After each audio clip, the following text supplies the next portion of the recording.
Pessoal, boa tarde a todos. Então, com esses 5 minutos de tolerância, a gente dá início. Então, gostaria de cumprimentar todos os presentes. É uma honra tê-los aqui conosco e agradecer aos expositores por terem aceitado esse convite e partilhar suas experiências sobre o tema da toxicologia clínica, né? Especialmente a intoxicação por cianeto, o acesso à hidroxicobalamina, que é antídoto de primeira hora. Eu gostaria de destacar para vocês alguns tópicos, né? Que sugestões e críticas ao nosso SIG de toxicologia clínica, elas podem ser direcionadas no meu e-mail, camiloguidoni@el.br. Então, por favor, durante a palestra, eu solicito que vocês mandem dúvidas, o bate-papo público, ou até mesmo ali no item de perguntas, que é o canto superior esquerdo da nossa tela. E aí, ao final da fala dos palestrantes, a gente vai discuti-los.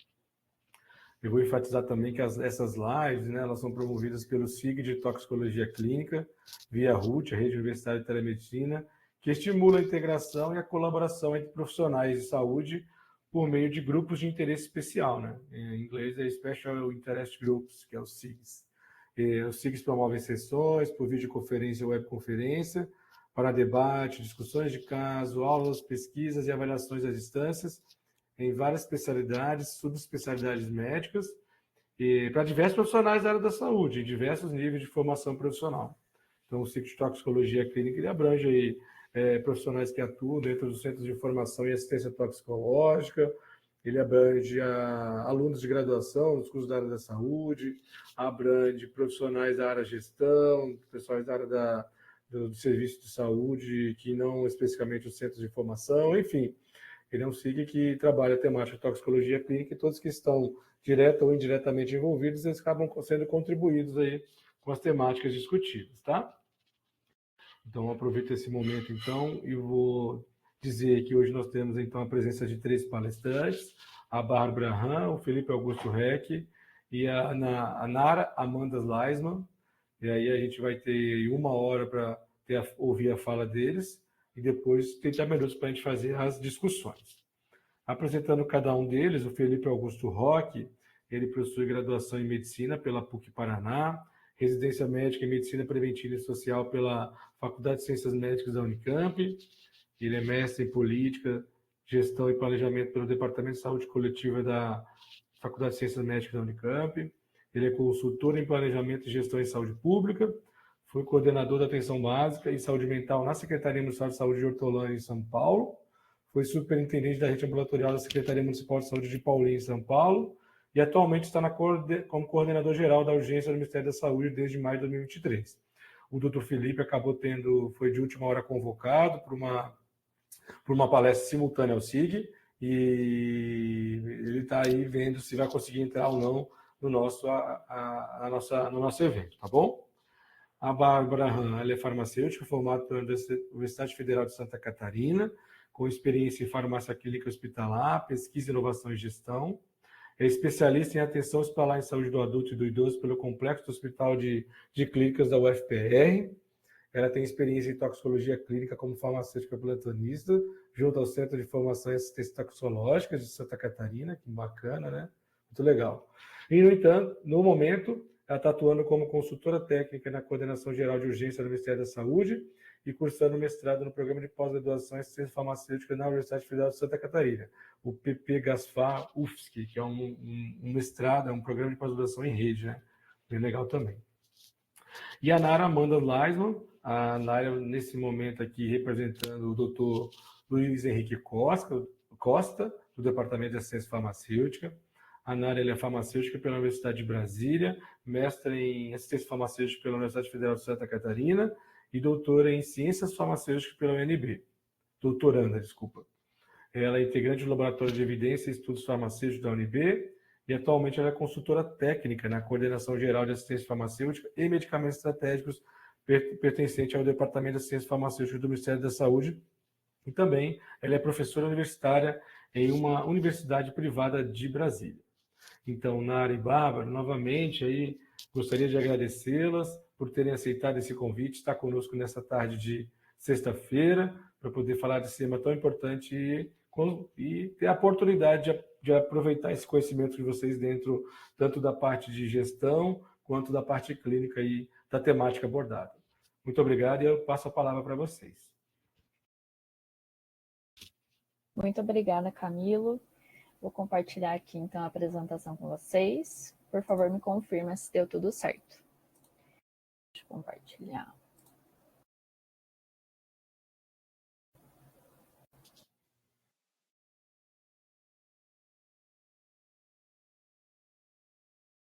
Estão vendo minha tela? Isso, modo apresentação, perfeito. Ótimo. Então, primeiro, obrigada, Camilo, pelo convite, pelo espaço de a gente poder conversar um pouco sobre esse assunto que nos é bem caro. Pedir desculpas em nome do meu coordenador, Dr. Felipe, que gostaria de estar aqui hoje conversando também com vocês, entendendo a importância do assunto e entendendo que é um problema que a gente precisa articular diversas áreas técnicas, né, enquanto Ministério da Saúde, enquanto SUS.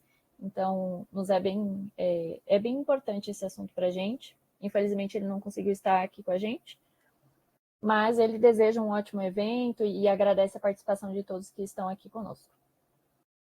Então, eu vou iniciar a apresentação, logo em seguida a Nara também vai se apresentar. Então, a gente intitulou, né, a apresentação como Intoxicação por Cianeto e o acesso à hidroxicobalamina, o antídoto de primeira hora. Então, inicialmente, apresentando do espaço onde a gente se encontra hoje. Então, eu faço parte da equipe da Coordenação Geral de Urgência. Ela fica dentro do Departamento de Atenção Hospitalar, Domiciliar e de Urgência, na Secretaria de Atenção Especializada à Saúde do Ministério da Saúde.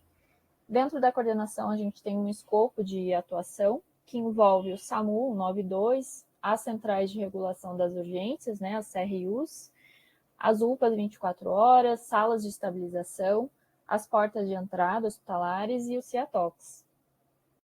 E dentro desse tema, a gente atua muito em parceria com a Coordenação Geral de Assistência Farmacêutica e Medicamentos Estratégicos, que é a coordenação da Nara.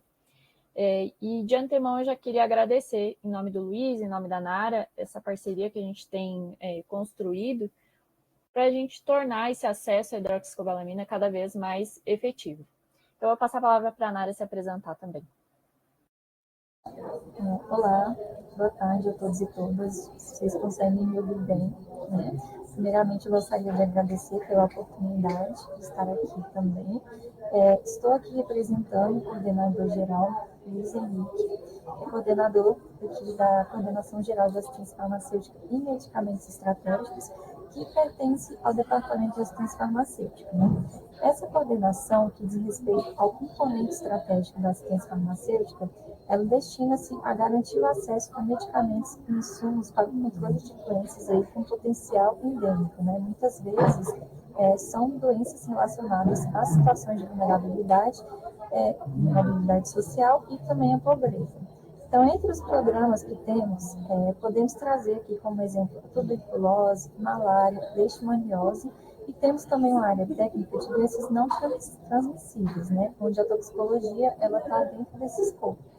Nessa área técnica de toxicologia, onde eu sou ponto focal, fazemos a aquisição e distribuição de hidroxicobalamina para intoxicação de cianeto e também de iodeto de potássio, né, que ele é utilizado aí como prevenção contra o iodo radioativo em caso de acidente nuclear, ou até mesmo exposição à radiação. Então, eu passo a palavra aí para a Nara.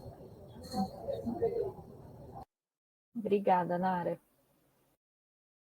Então, para a gente delinear um objetivo principal desse momento hoje, a gente entende que é um assunto pouco difundido, pouco conhecido entre outros profissionais de saúde, principalmente os atuantes na rede de urgência e emergência.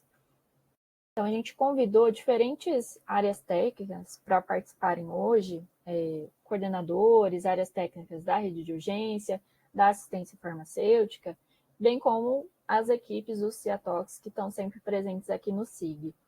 Então, nosso objetivo principal é sensibilizar sobre esse assunto, né, da importância da utilização desse medicamento em tempo hábil, né, esse é o principal desafio, e é um desafio de saúde pública, né?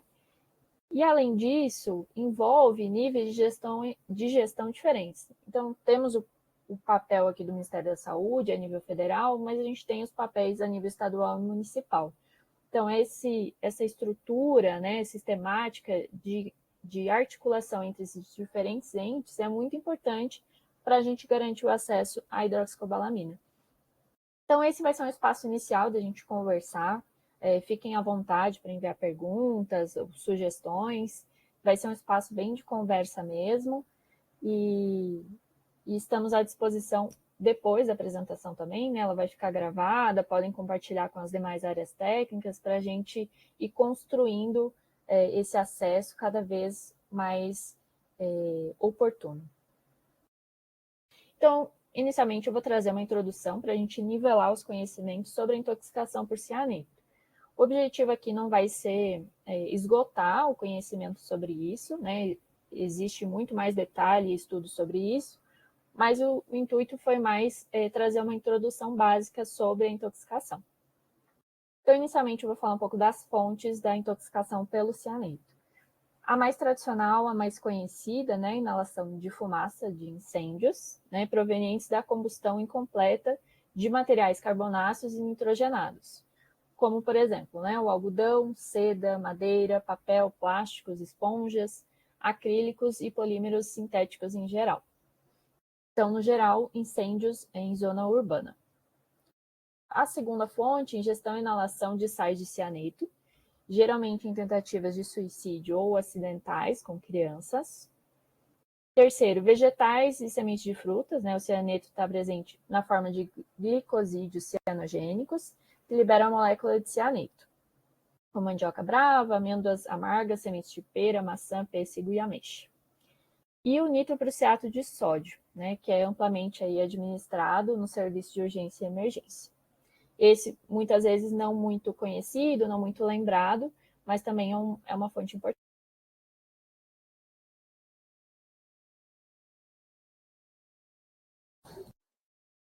Bárbara, só um minuto, que você está sem o áudio. Se puder ligar novamente.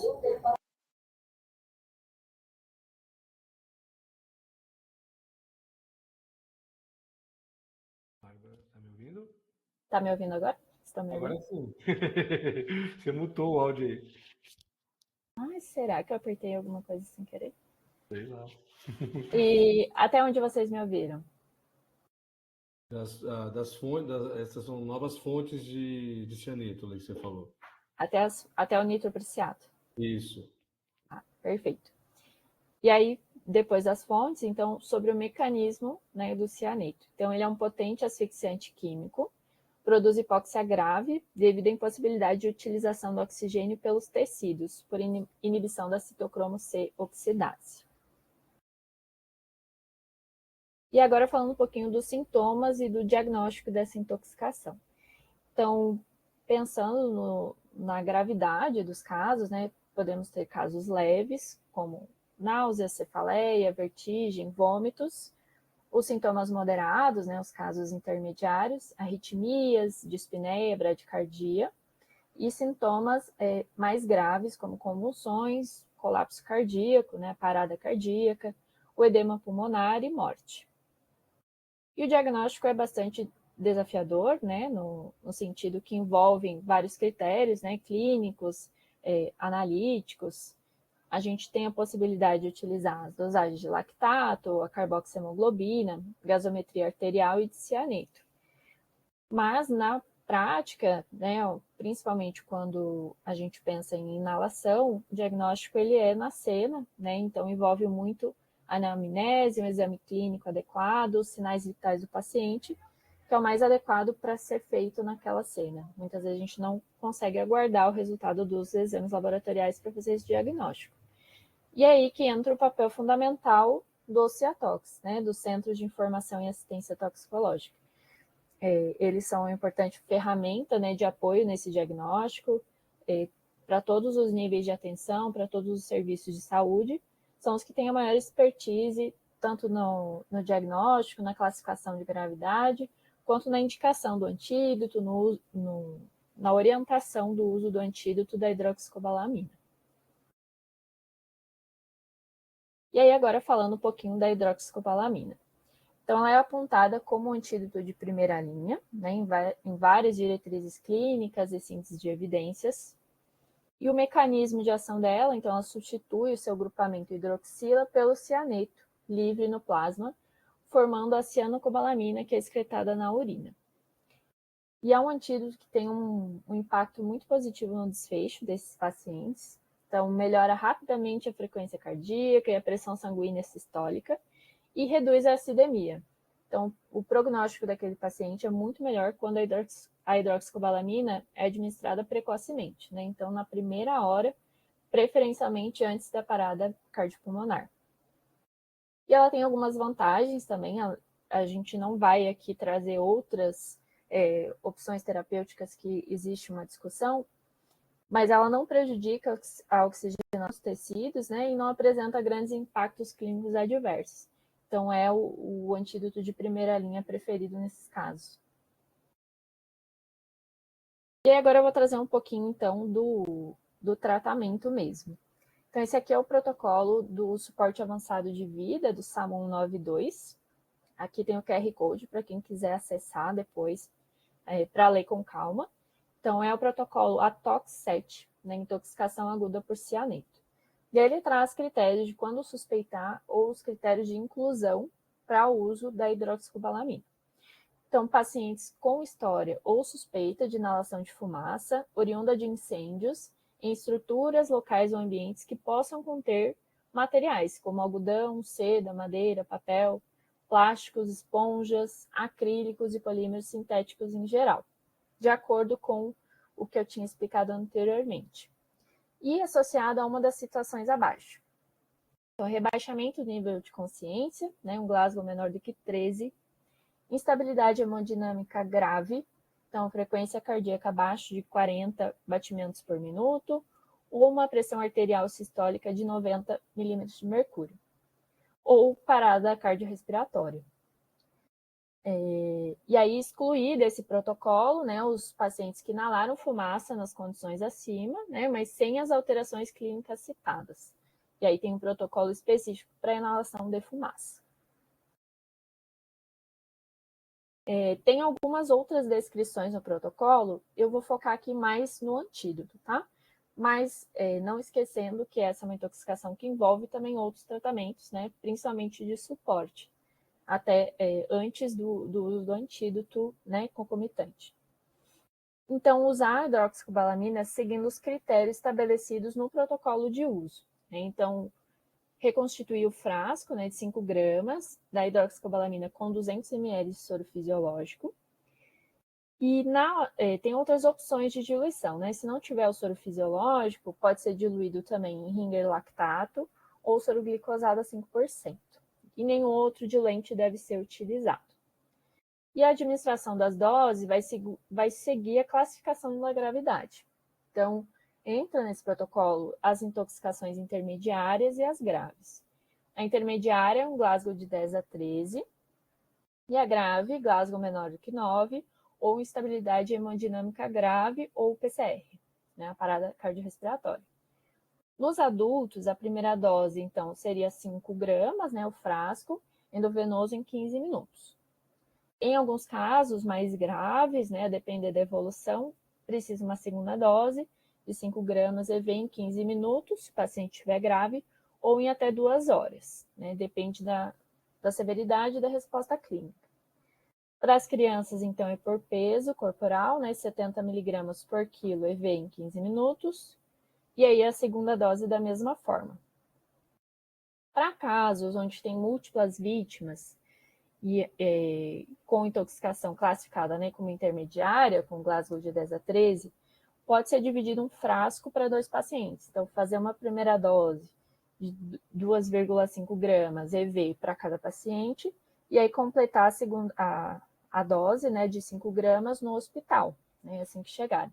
Isso pensando na quantidade de frascos que tem na ambulância e a quantidade de pacientes que tem no incidente. E aqui tem a carinha do kit, né, o Ciano Kit. Ele já vem com o frasco ampola e todo o equipo necessário para administração, que tem a carinha dele. Ele tem alguns alguns detalhes na sua diluição, na sua reconstituição. Não deve ser agitado vigorosamente, né? E deve ser seguido todas as orientações da bula que vem junto também.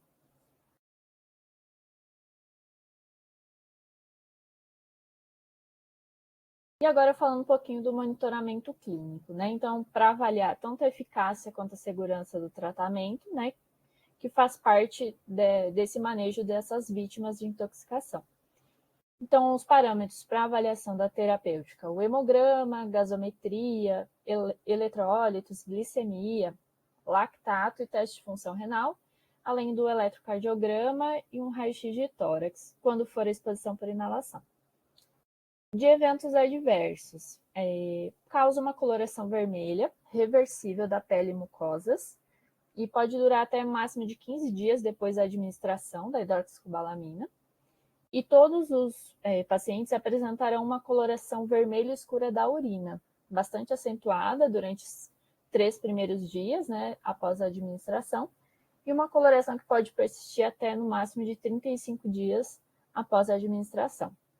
Além disso, tem outros eventos adversos descritos, né? O mais comum são as manifestações alérgicas, né? Edema neurótico, erupção cutânea, urticária e prurido.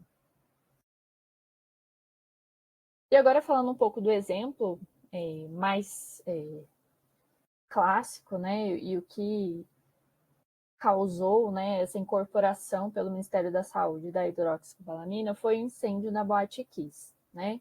Que ocorreu em 27 de janeiro de 2013, em Santa Maria, no Rio Grande do Sul, onde ocorreram 242 óbitos, né, 242 óbitos por conta desse incêndio. À época, nós recebemos, então, uma doação, né, dos Estados Unidos de 140 kits da hidroxicobalamina. Alguns foram utilizados, né, no tratamento dessas vítimas, e 72 kits remanescentes foram alocados estrategicamente em cidades sedes da Copa do Mundo em 2014. E esse incidente trouxe, né, essa visão, né, da importância de disponibilizar o antídoto de forma estratégica, né, com o objetivo de responder para eventuais intoxicações causadas pelo cianeto. E agora, falando um pouquinho da incorporação, então eu vou passar a palavra para a Nara, para trazer um pouco desse processo e de como o Ministério tem trabalhado isso. Vocês estão conseguindo me ouvir bem? Está com algum ruído? Tá bom, né? Então, no âmbito do SUS, a hidroxicobalamina ela teve a incorporação recomendada na 40ª reunião da Conitec e também é regulamentada pela Portaria 9 de 2016, né? Além disso, nós temos também uma portaria que aprovou o protocolo de uso da hidroxicobalamina na intoxicação aguda por cianeto. Então, é fundamental divulgar aí a importância do uso rápido desse medicamento aí para essas vítimas de intoxicação por cianeto. E esse, inclusive, é um desafio aí de saúde pública que precisa ser tratado de maneira organizada, né, em todos os níveis de governo, incluindo aí o federal, estadual e municipal. Pode passar.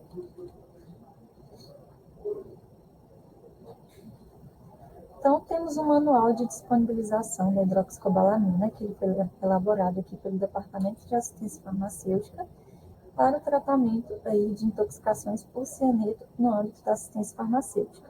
Então, esse manual, ele traz aí uma introdução sobre o tema, os dispositivos legais aí sobre o tratamento, visto que lá na Portaria 9 de 2016, também foi um marco ao possibilitar aí uma alternativa terapêutica para essas intoxicações por cianeto no âmbito do SUS. Além disso, o manual ele traz informações também sobre aquisição, diagnóstico, sintomas, tratamento, armazenamento, distribuição e monitoramento, tópicos também que eu vou trazer aqui nos próximos slides. Pode passar. Além do manual, nós temos o protocolo de uso da hidroxicobalamina, né, a portaria 1115 de 2015, onde traz informações aí sobre as intoxicações por cianeto, no qual traz também que a hidroxicobalamina ela é apontada aí como um antídoto de primeira linha em variadas diretrizes clínicas e também síntese de evidências, né? Além disso, traz também a classificação internacional de doenças, né, o CID-10, onde está aí sobre o CID T57.3 e também o T65.0, né? Ambos trazendo o efeito tóxico aí do cianeto. Pode voltar, Bárbara. Isso. O protocolo ele também aborda aí sobre o diagnóstico e os critérios utilizados aí, como os exames clínicos, né, que são baseados aí tanto na avaliação clínica dos sintomas, nas circunstâncias dos acidentes e também na história e no tipo de exposição, né? E também o documento ele traz alguns critérios de inclusão, né, o tratamento, incluindo medidas de suporte e eventos adversos, né?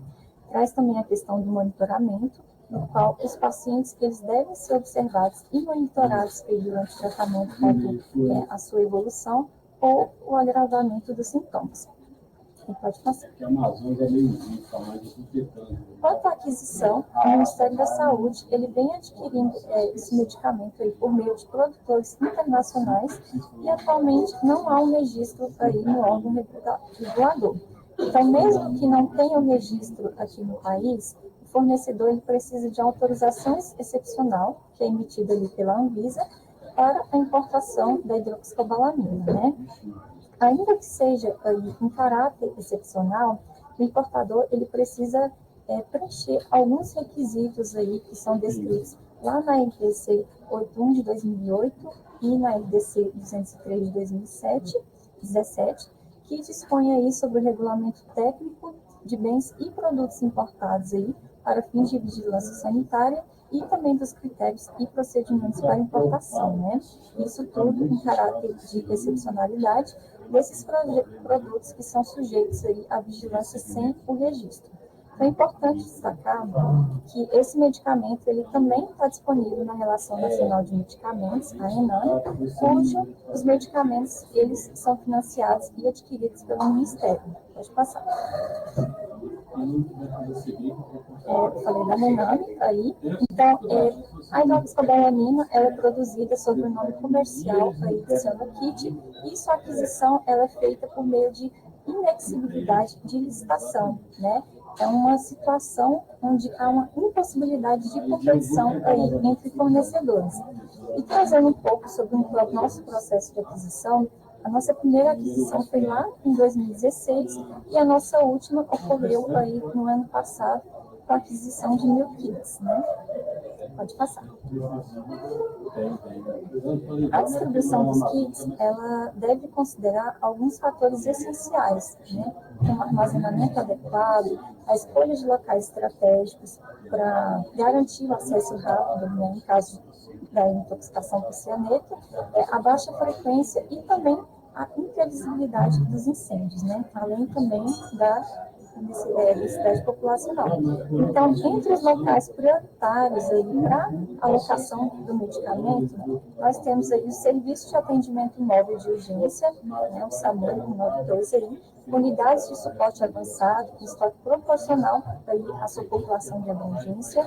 Temos também hospitais públicos aí, com pronto atendimento proporcional à sua população de abrangência, levando em consideração a seguinte priorização, né, que são os hospitais públicos com pronto atendimento habilitados pelo Ministério da Saúde e centros de formação e assistência psicológica. Temos hospitais públicos com atendimento habilitados aí pelo Ministério da Saúde e com orientações telefônicas pelos CIATOCs. E demais hospitais públicos ou pronto atendimentos públicos habilitados pelo Ministério da Saúde com orientação telefônica aí dos CIATOCs. Pode passar. Então, aqui nós temos um fluxo de distribuição da hidroxicobalamina no âmbito do SUS, em um esforço conjunto, né, o DAF, Departamento de Assistência Farmacêutica, ele assume a responsabilidade pela compra e distribuição dos medicamentos, aí, do medicamento em si, a hidroxicobalamina também, para as secretarias estaduais de saúde, né, as SES. Essas, por sua vez, elas possuem um conhecimento detalhado da rede de atendimento e definem também quais que são as unidades que receberão esses insumos, né? Incluindo as unidades de suporte avançado, as portas de entradas e hospitalares de urgência e também os demais locais.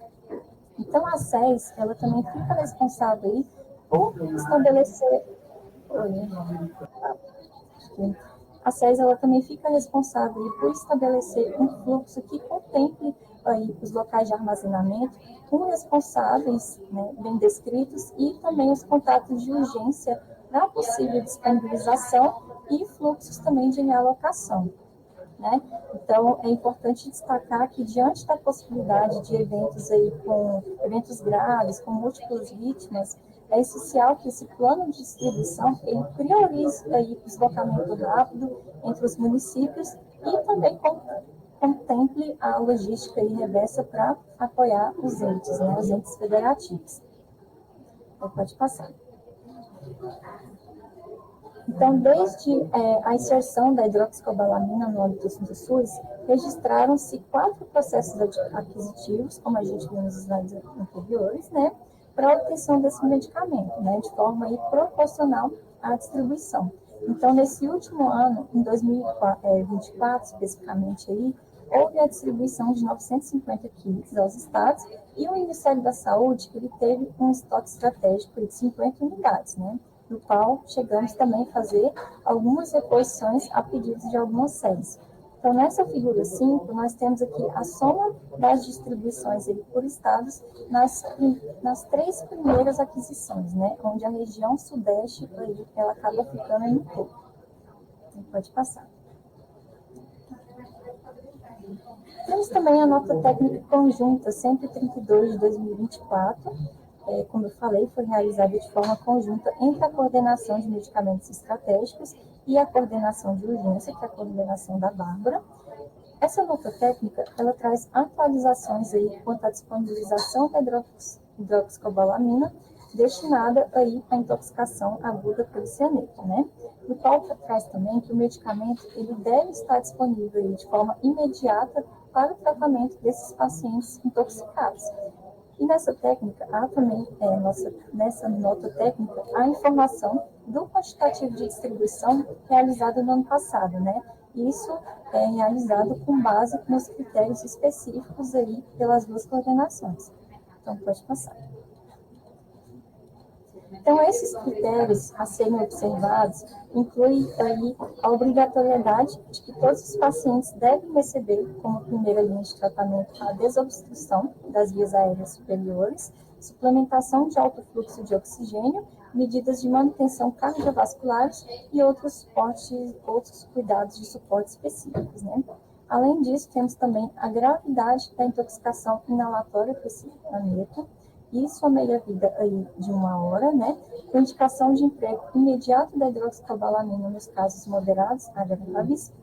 Temos que considerar também a raridade e a imprevisibilidade da ocorrência de incêndios com a produção de cianeto e também o número de kits que foram adquiridos aí pelo Ministério da Saúde. Temos que considerar também as maiores incidências e consequências de incêndios e o alto custo do medicamento, né?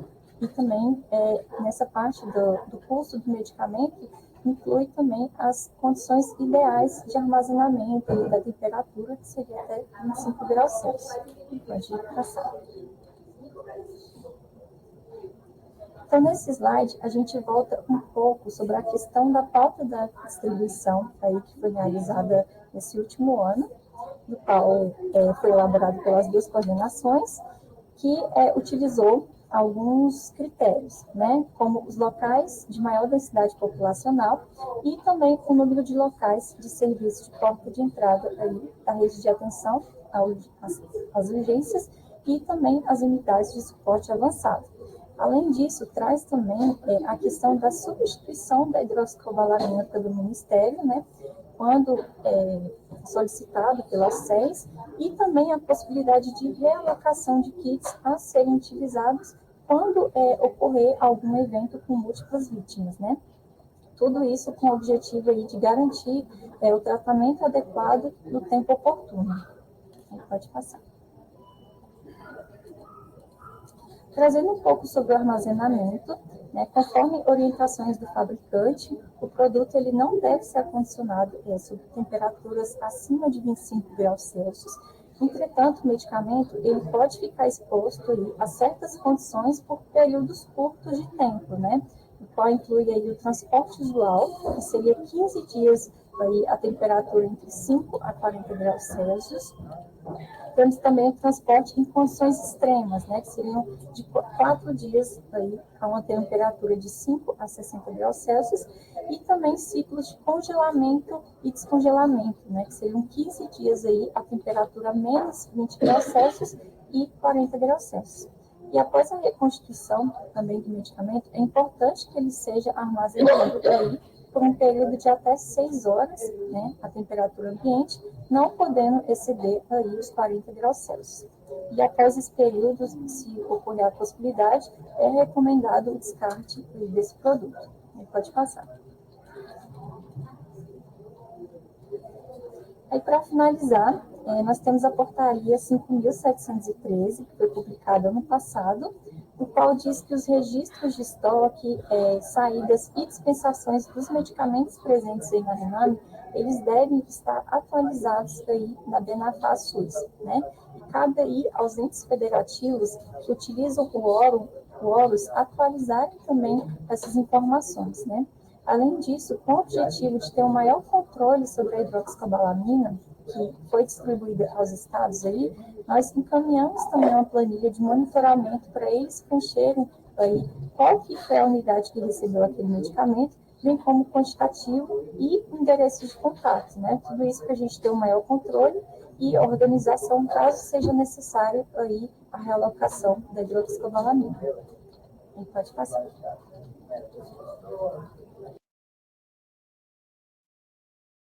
Obrigada, Nara. Bom, para finalizar a nossa apresentação, a gente trouxe alguns desafios, né? E desafios enquanto o SUS, não são desafios só nossos, são desafios de todos aqui que estão conosco e que vão assistir essa apresentação. Foi montado esse fluxo, né, da distribuição da hidroxicobalamina, onde existe então essa compra centralizada nossa, que é distribuída para as secretarias estaduais. Então é definido aí as prioridades dos serviços de saúde que vão receber esse antídoto. E a gente encontra alguns desafios na nossa prática, né, na prática nos territórios. E aí eu trouxe aqui algumas perguntas para vocês, para cada um refletir e pensar um pouquinho sobre essas questões. Então, quem que fica responsável por esses kits em cada estado, né? No seu estado, quem que fica responsável? Se você atender no Ciatox um caso, né, de intoxicação, você vai saber onde procurar essa informação, você vai saber quais são os serviços de saúde que têm o antídoto, estão realmente nas ambulâncias de suporte avançado, do SAMU, onde que ficam esses kits armazenados, né? E como fazer essa articulação rápida para o uso do antídoto, né? Não é um medicamento que você pode esperar um outro dia para distribuir ou para chegar no serviço de saúde, ele é um antídoto de primeira hora, né? Então, essa articulação precisa ser muito rápida, e por isso que a gente trouxe muito esse momento inicial para a gente discutir essa articulação, porque envolvem várias áreas técnicas que às vezes na prática não se conversam, né? Ou às vezes tem várias outras prioridades, várias outras tarefas. Então, o intuito hoje realmente é de trazer luz para esse problema, que as áreas se conversem a partir disso, que construam essa articulação de uma forma mais consistente. E uma outra questão também é a capacitação dos profissionais de saúde, né? Se os profissionais que estão na ponta sabem utilizar, sabem identificar uma intoxicação por cianeto, sabem desses fluxos de distribuição, sabem que tem disponível esse antídoto. Então, são várias questões que a gente se depara, né, em vários territórios com quem a gente já conversou, situações que a gente já apoiou, né, nesse acesso, nessa logística emergencial, e até trabalhando, né, na ponta a gente também identifica essas questões, e a gente se coloca muito numa posição aqui de apoio, né, a gente quer apoiar em melhorar esses fluxos, e que a gente não vai conseguir fazer sozinho, né? Eu acho que é o momento de a gente sentar para conversar, né, em cada realidade, em cada equipe, para identificar quais são os seus desafios, de que forma que a gente poderia superar esses desafios, para que os pacientes que são vítimas dessa intoxicação recebam o antídoto no tempo oportuno. Então, eu gostaria de sugerir, né, que cada um refletisse sobre isso. Quem quiser fazer algum comentário ou alguma pergunta sobre o assunto, pode mandar no chat também. Ou algum estado que já tenha isso muito bem definido. Achamos que somos um bom exemplo, né? Temos um fluxo bem estruturado. Também fique à vontade para compartilhar sua experiência também. Eu acho que vai ser muito bem-vinda aqui para a gente conversar e para ficar disponível também para os outros assistirem depois. E eu vou deixar aqui os nossos contatos, né? Então, se nesse momento vocês não tiverem nenhuma dúvida, nenhuma sugestão, podem entrar em contato com a gente. Podemos fazer outras reuniões mais focadas, né, para os seus estados, para os seus desafios. A gente pode articular essas agendas e também sugestões para os materiais que a gente tem hoje, enquanto Ministério da Saúde, a gente prevê uma atualização, né, em breve desses materiais. Então, a gente também vai contar com o apoio de vocês, né, das equipes, principalmente do Ciatox, para essa atualização e melhorias. A gente tem uma bagagem de experiência hoje sobre os fluxos, a gente já tem identificado alguns problemas que a gente encontra, e a hidroxicobalamina serve muito como um exemplo hoje para futuras discussões, né, sobre outros antídotos nas redes também. Então, eu queria agradecer mais uma vez o espaço, a Camilo pelo convite, pela presença de todos, e a gente fica à disposição para tirar dúvidas, para conversar ou para ouvir vocês também. Obrigado, Bárbara. Obrigado, Nara, pela disponibilidade, pela palestra. Parabéns aí pelo material. Super informativo e ajuda bastante a gente fazer essas reflexões, tá?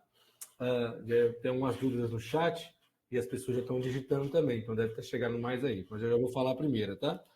A Priscila Lima, ela coloca aqui, em relação à intoxicação por nitropruseto, né? O nitroprusiato de sódio. Após quanto tempo de infusão e intoxicação pode acontecer e como que seria o manejo? Oi, Priscila, tudo bem?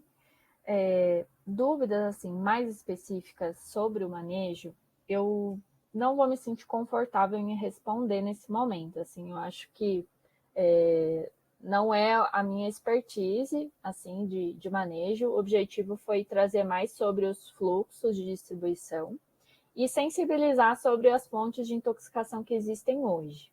A minha sugestão, Priscila, seria entrar em contato com o Ciatox de referência de vocês e articular essa capacitação mesmo para as equipes, né? Eu acho que vai ser muito mais produtivo de fazer uma capacitação em loco, virtual, sobre o manejo da intoxicação, sobre o uso, aproveitar para entender onde que está disponível na rede de vocês o antídoto, de que forma pode ser acionado de forma rápida, porque essa intoxicação ela é bastante complexa. Assim, não é um diagnóstico clínico fácil, né? Envolve vários diagnósticos diferenciais.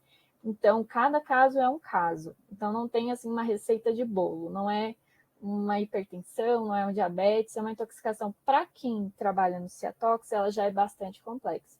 Eu lembro quando eu era plantonista, envolve muitos dados, né? Muito raciocínio. Então, não teria assim, uma receita de bolo certinha de quais são os critérios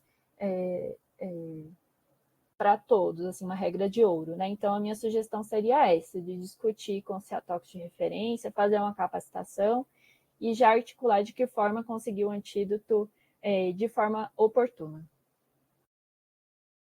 Obrigado, Bárbara. O Juscelino da Bahia, né? Ele coloca importantes informações, ótimas explanações, parabéns. A Liane Ju de Castro, obrigado pela excelente apresentação. Gustavo Baquião Dantas Rocha, parabéns pela apresentação. A Juliana Sequinel, aqui do Paraná, ótima apresentação. Parabéns, Camilo, pela organização e parabéns a Nara e a Bárbara pela palestra. Sandra Brida, muito importante o tema. Encaminhou o convite para as USAs acompanharem e estamos assistindo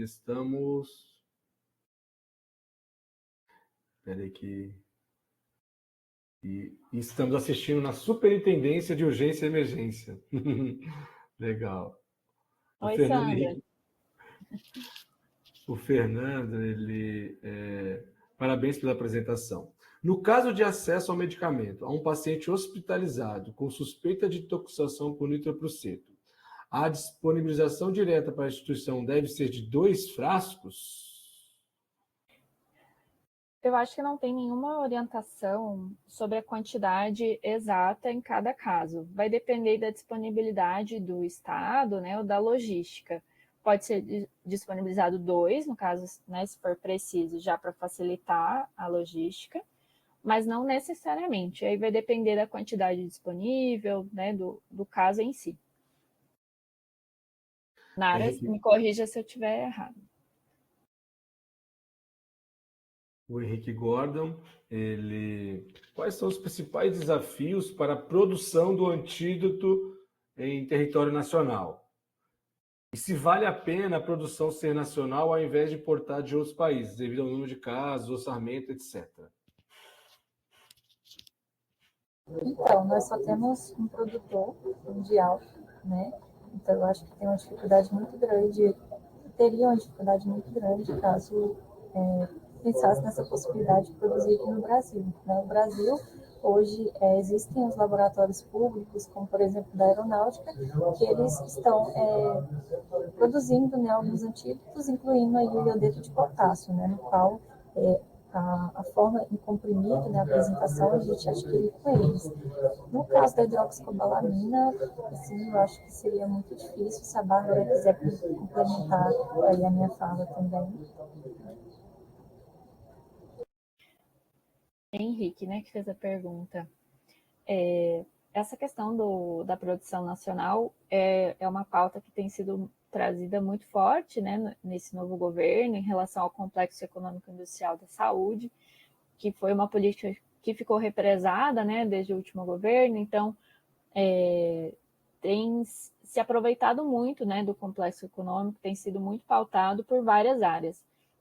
Então, com certeza, a parte de antídotos é uma pauta que a gente tem trazido para o complexo, principalmente por outros, né, que também têm essa mesma dificuldade de único produtor, principalmente relacionado aos custos, né, são os medicamentos que a gente compra para não utilizar, né, classicamente, a gente torce para vencer, a gente torce para não usar, então tem essa questão de custos muito importante, que faz muito sentido da gente fazer essa produção nacional, e muitas vezes é utilizado só para isso, né? Então, não tem muito interesse das indústrias nesses antídotos, então a gente tem pautado essa produção nacional, mas é um investimento que não é a curto prazo, né? Requer planejamento, né? Ele é um investimento mais a longo prazo, mas com certeza faz sentido a gente pensar nessa iniciativa.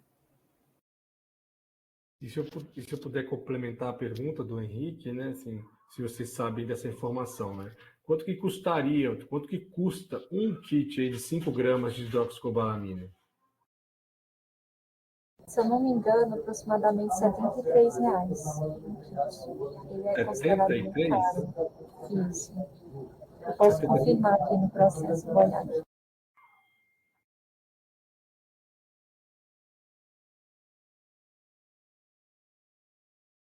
Enquanto a Nara confirma lá, eu sigo aqui.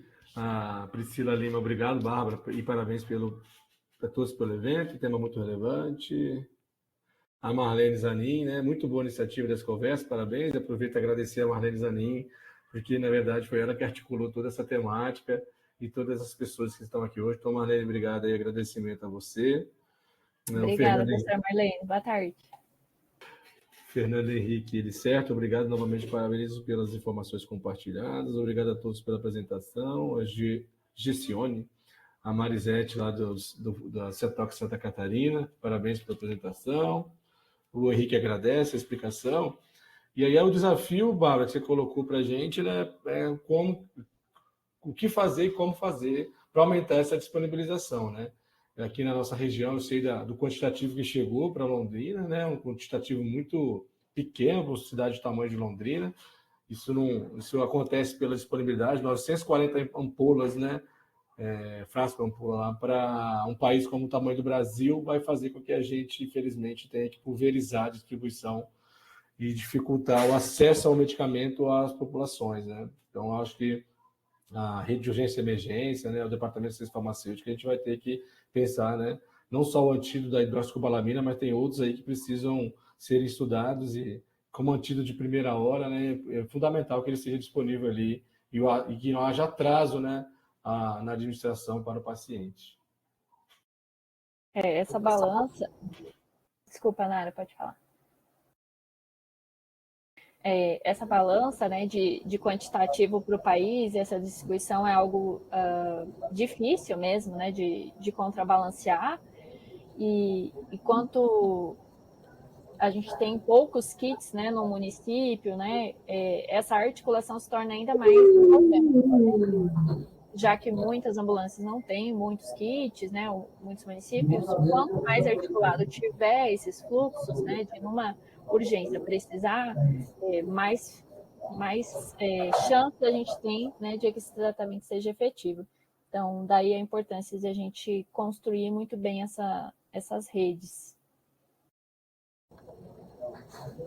Só para trazer a informação mais precisa quanto ao valor do medicamento, inclusive eu acabei confundindo aí esses R$373. Na verdade, o valor unitário dele é de R$3.973.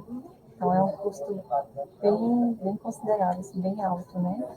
Assim, ainda mais quanto comparado aos medicamentos que a gente faz a aquisição aqui na própria coordenação, né, de medicamentos estratégicos, que são medicamentos muito baratos, assim, então é um custo bem alto. Assim. Obrigado, Nara. É um custo bem alto. E eu pergunto para vocês duas se tem alguma movimentação entre as secretarias, tem se discutido, tem algum grupo de trabalho que tem trabalhado uma atualização ou a criação de uma política de antídotos? Como que esse assunto tem sido tratado aí dentro do Ministério da Saúde? É a pergunta do momento, hein, Camila? A gente tem iniciado, sim, os debates. Internamente no Ministério da Saúde tem sido um movimento muito de sensibilização do tema, né, entendendo que não era um tema tratado internamente de uma forma apropriada. Então, a gente tem construído um grupo de técnicos, né, de várias áreas técnicas aqui do Ministério, incluindo a Secretaria de Vigilância, Saúde, a Secretaria de Saúde Indígena, aqui a SAES, né, Atenção Especializada, e a SECTIX, né, a Secretaria de Ciência e Tecnologia, e o Complexo Econômico Industrial da Saúde. Entendendo que essa sensibilização é muito importante para que essas áreas técnicas trabalhem desde o início, né, nesse alinhamento de diretrizes, né, de estratégias que vão ser utilizadas por uma política nacional.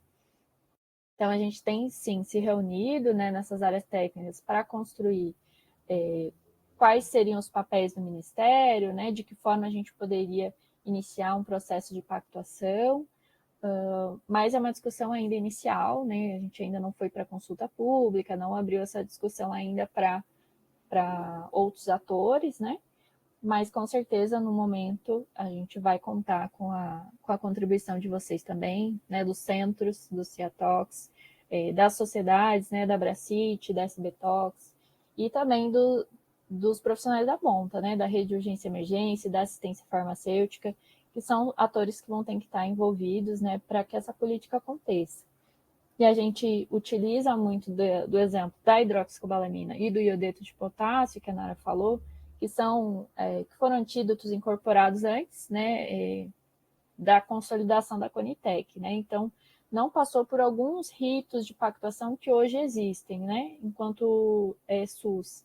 Então, a gente está nesse movimento também de atualizar esses documentos, né, tanto do iodeto quanto da hidroxicobalamina, como uma forma de sensibilizar para o tema, né, para os atores que hoje não conhecem e não falam sobre o assunto, para aí sim a gente construir uma política nacional de antídotos envolvendo aí outros medicamentos.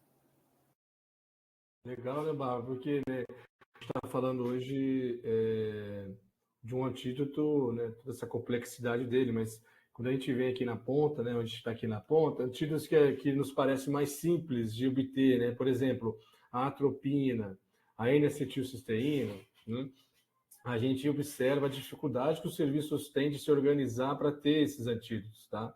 Então, por exemplo, não tem quantitativo de atropina suficiente, às vezes, para fazer o protocolo de atendimento no caso da intoxicação por inibidores de acetilcolinesterase, né? Daí você tem um gargalo, você tem um atraso no atendimento, o paciente precisa ser transferido no meio do processo, às vezes vai ser transferido e termina a atropina e corre-se o risco de vida para esse paciente sem um antídoto ali presente. Você fala do antídoto mais simples, por exemplo, ainda cetisteína, né? Então, tem muitos serviços que não tem, então vai precisar transferir o paciente para outro serviço, atraso na transferência, chega lá, aí chega não tem um N-acetil via endovenosa, tem um NAC somente via oral, aí aquele protocolo extenso que é sendo realizado, ou seja, né, eu acho muito importante isso que você disse, da necessidade dessa criação dessa política e com certeza se faz necessário mesmo, porque a gente aqui está na ponta, a gente observa que muitos gargalos aí estão presentes e precisam ser organizados pela rede para poder, né, organizar esse atendimento desses pacientes. Perfeito. Só respondendo a professora Marlene, que ela falou que passou na Conitec. Perfeito, ela passou na Conitec. A gente só vê um amadurecimento assim da Conitec nesses últimos anos, de alteração de fluxo, de registro, né, da forma como é feita. Então, esse processo de atualização do documento vem com esse intuito também de encaixar nos processos que hoje são institucionais para a Conitec e até de pactuação entre secretarias de Estado, secretarias municipais, né? Então, em CIT, né, nas CTAs, nas câmaras técnicas e GTs da CIT e do CONASE, do CONASENS também tem participado dessas elaborações. Então, a gente também prevê que essa atualização envolva mais atores. Então, a Sandra, né, ela falou, precisa de uma logística muito rápida caso haja evento com múltiplas vítimas, para que chegue ao local o mais rápido possível, né, complementando ali a fala dela, né?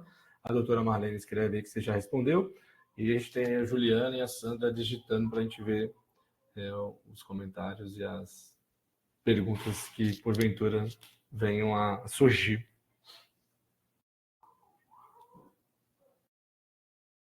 Se alguém quiser abrir o áudio também, tá, gente? Vocês ficam à vontade aí, podem abrir o áudio e fazer as suas colocações.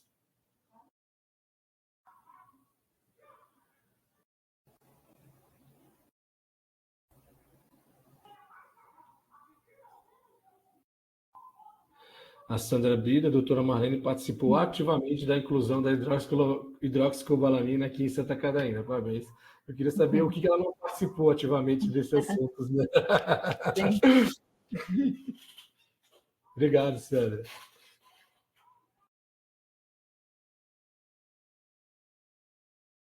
Doutora Marlene é referência para todos nós das áreas da parte da toxicologia clínica.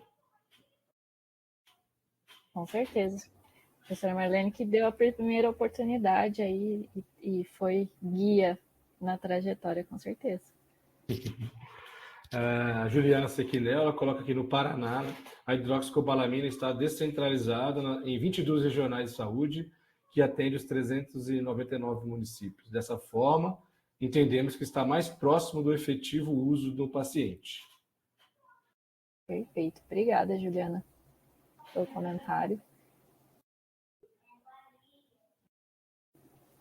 Eles continuam digitando aqui, só aguardar mais um pouquinho. Sandra e Juliana, fiquem à vontade se quiserem abrir o áudio.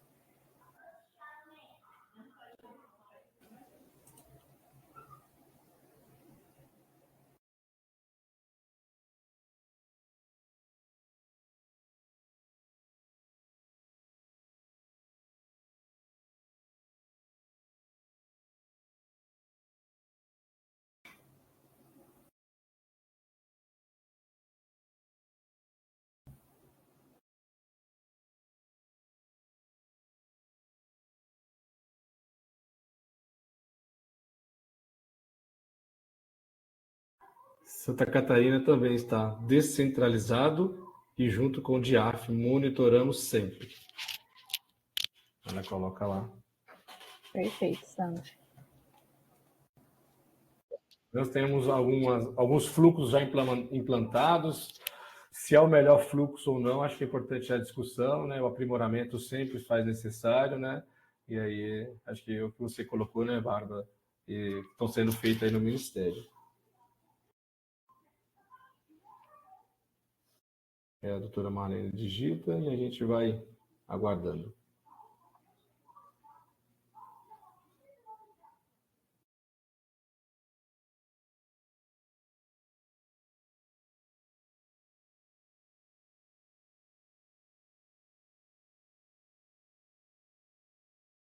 A Marlene perguntou do custo, né, para a Nara. Marlene, ela conseguiu ir lá atrás, né?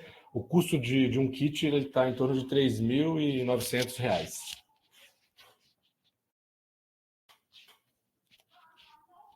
É um custo bem elevadíssimo, né? Então, essa dificuldade de produção, essa dificuldade de ter um produtor só, e aí envolve a questão financeira, infelizmente, que atrapalha o processo.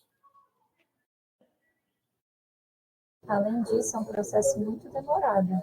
Inclusive, a gente tem essa dificuldade e até para a organização mesmo do processo aquisitivo, a gente costuma fazer um ano e meio antes, de fato, para ocorrer a distribuição ali para os estados, né? Então, a gente precisa ter um controle muito efetivo, assim, até para saber o que está saindo, né, das unidades de saúde ali dos estados, para a gente fazer a reposição e também iniciar um novo processo aquisitivo, né? Por isso também a importância desse apoio aí dos estados, né, das unidades, de preencher a planilha mesmo que a gente enviou. Inclusive, a gente teve uma reunião sobre isso, eu enfatizei sobre essa importância do preenchimento dessa planilha, né? Até para a gente ter uma organização também de uma possível alocação, como no caso da COP30 aí, que vai ocorrer em novembro, né? Então, a gente já está se organizando quanto a isso também.